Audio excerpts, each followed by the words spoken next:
Bangladesh is at a turning point. Three competing visions are pulling at this country right now. Some want liberal democracy as the governing principle. Others want religious identity at the center of political life. And some believe strategic alignment with outside powers is the only path forward. At the same time, the United States, China, India, and Russia are actively repositioning across South Asia, drawing Bangladesh into geopolitical equations it cannot ignore. Internal politics and external pressures have become one and the same. And this forces a harder question.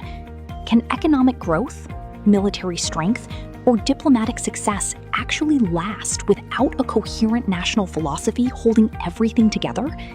History says no. For Bangladesh, that philosophy is Bangladeshi nationalism, not a slogan, a vision of statehood. When Shaheed President Ziaur Rahman first articulated this, a newly independent nation was searching for its own identity.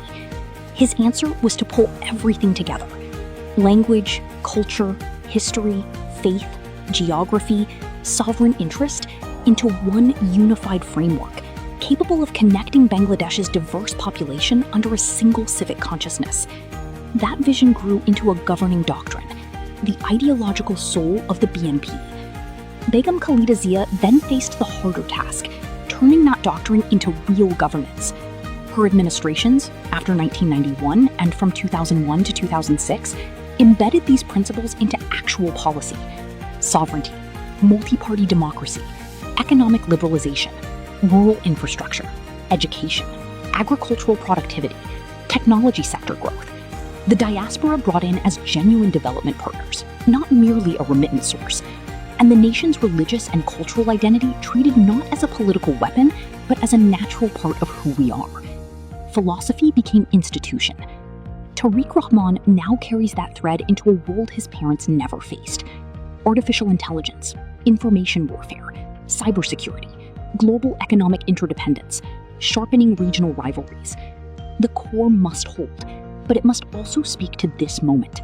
His vision centers on national unity, participatory democracy, youth empowerment, technology-driven growth, and a state genuinely accountable to its citizens. On foreign policy, national interest over dependency, balance over submission. The diaspora as true partners in development.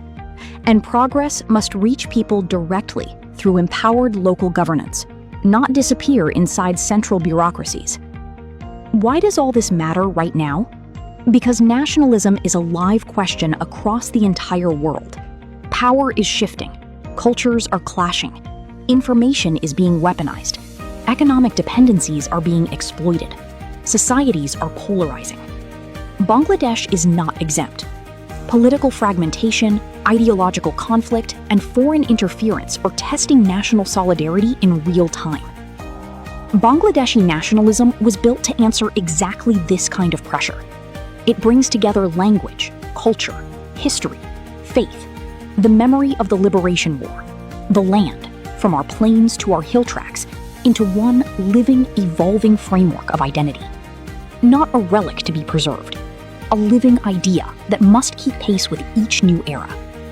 Bangladesh's challenge today is not just economic.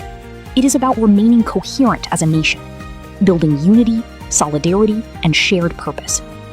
The seed Ziaur Rahman planted, Khalida Zia grew into institutions, and Tariq Rahman is now reinterpreting for a new generation and a new world. The question has never changed. How does a people define itself? And on what foundation does it choose to build its future?